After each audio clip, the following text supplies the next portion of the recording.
We begin this morning with President Trump. He is firing back at House Democrats as they accelerate their impeachment push with a flurry of new subpoenas seeking testimony from Energy Secretary Rick Perry and the two indicted associates of President Trump's personal attorney, Rudy Giuliani. The president reacting at the Values Voter Summit last night in our nation's capital. Now it is the outrageous impeachment. Look, impeachment.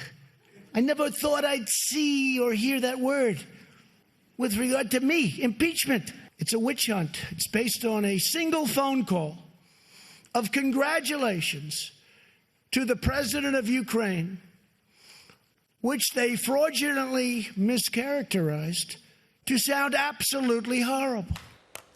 Meanwhile, Democratic frontrunner Joe Biden is now voicing his full support for impeachment, saying that President Trump has left Congress with no other choice. Donald Trump has violated his oath of office, betrayed this nation, and committed impeachable acts. To preserve our Constitution, our democracy, our basic integrity, he should be impeached. Joining me right now is Georgia Congressman Doug Collins. He is the ranking Republican on the House Judiciary Committee. And Congressman, it's always a pleasure to see you. Thanks so much for being here. Good morning, Maria. It's good to be with you. I want to get to the impeachment push in a moment, but first, let me get your reaction to this breaking news this morning. The Wall Street Journal is reporting that Hunter Biden, Joe Biden's son, has pledged to resign from this private equity firm that he is on the board of on October 31st. And he says he will not work on any foreign-owned companies or serve on their boards if his father is elected president. This just coming out now. We know that there has been so much around this story, but now Hunter Biden says he will step down. Your reaction?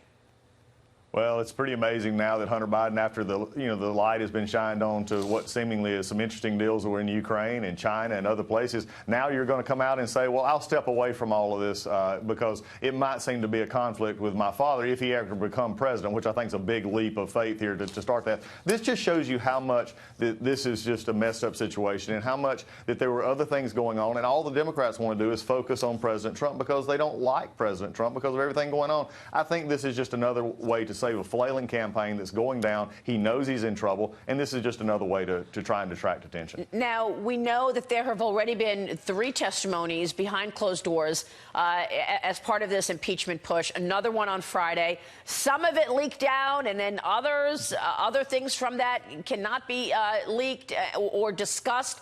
Tell me what you've learned so far from these behind closed doors testimonies in this impeachment inquiry. Well, I think to first understand the closed-door testimony, let's at least go back and remember a few points. Number one, November 2016 began the impeachment push for the Democrats because they cried in Brooklyn. They haven't got over it yet. So, number one. Number two, when they gained control of the Congress last year, instead of being truthful to the American people about wanting to do something for the American people, all they said was, we're going to impeach the president. Jerry Nadler wanted to be chairman of the Judiciary because he's going to impeach the president. Number three. When the impeachment hit in January, all Jerry Nadler's focus and the chairman of the Judiciary Committee was, let's have investigations. Mueller was going to show it. Everything was going to show that the president needed to be impeached. We fought back. It failed. Now you go, Speaker Pelosi and Adam Schiff had to say, we've got a failing plan here. We promised the Democratic base that we would impeach the president, and so far we can't do it. In fact, we've shown that he's done nothing wrong except have a great economy and a great standing around the world. So here's what they did, Maria, and the viewers need to know this. They said, we can't win this in the public eye, so we're going to take it behind closed doors. And so in the last few days, they have taken it behind closed doors. Adam Schiff, who has trouble telling the truth, much less spelling it, but he's a very good leaker. Let's be honest about what he is good at. He's a good leaker. So what they did is take it behind closed doors, have testimony that I've heard from folks who are in the room that says these transcripts should be released completely because they defeat the entire narrative. But as long as he can keep it behind closed doors, then they leak out to the American people only what they want to leak out. And this is why you have seen this progression up to this point. The president has done nothing wrong. He has said, and has come out in the transcripts. And by the way, if you don't believe it, just ask the Ukrainian president who said, I felt no pressure. This was simply a discussion of what's going on in our two countries. Maria, this is a sham of what's going on right now. Well, last week we had on Congressman John Ratcliffe, and Congressman Ratcliffe mentioned 3 reasons that this seems to be questionable. Number one was that typically in any impeachment, it the jurisdiction for impeachment is the Judiciary Committee. It's not happening in the Judiciary Committee, which Nadler runs. It's actually in the Intel Committee. Number two, it is all happening behind closed doors. We don't know what anybody said. On Friday, you had another testimony from Marie Yovanovitch. She is the former ambassador to Ukraine. Her opening statement leaks, but then everything else as part of that is behind closed doors. And now they're calling him a fact witness. John Ratcliffe called him, Adam Schiff, a fact witness because, of course, he did meet with the so-called whistleblower before the complaint was public. John's exactly right. Here's an interesting thing. Adam Schiff is so deeply involved in this. This is a man who once said, there's collusion in plain sight. We'll do whatever we want to do, because the president needs to be impeached, and we've got the proof. And he's been saying this for well over 2 years, that this president was someone who needed to be impeached. But notice what you just said there. He's a fact witness, and that his staff and others met with the whistleblower before this came out. The president then released the transcript of the call, and everybody said, okay, where's the there, because there's not a there.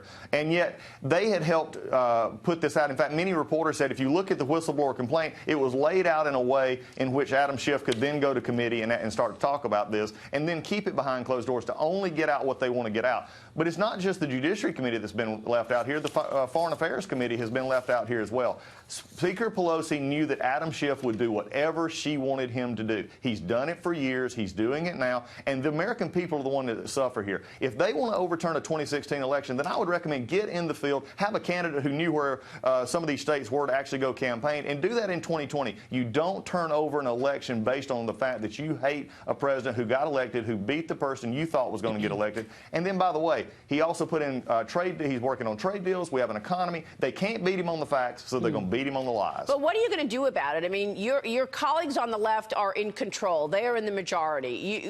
The American people are wondering what's going on in terms of this impeachment inquiry. We don't see any transcripts. We can't hear any of these hearings. Are you just going to... And then, by the way, no one's getting anything done. You're supposed to pass USMCA. You're supposed to get trade deals done, as well as perhaps gun legislation, infrastructure.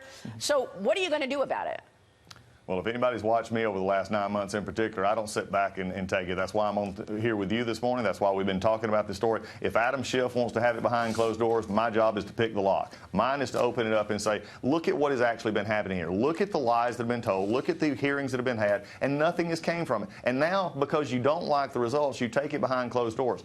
Here's what we're going to keep doing. We're going to keep putting this out. We're going to work to get these transcripts released, but also the Senate in the next couple of weeks is hopefully going to be able to begin looking at other things as well, especially the Horowitz report, which should be coming out in the next little bit. These are the kind of things, Maria, that viewers have to understand. When they look at Washington, D.C., what they're getting right now is a one-sided approach to an impeachment because Democrats know they can't win on the facts, so they're having to move it behind closed doors. So those of us like myself are going to keep going forward. I believe that sunshine is the best disinfectant. Right now, Adam Schiff don't want to have disinfectant anywhere close to what he's doing.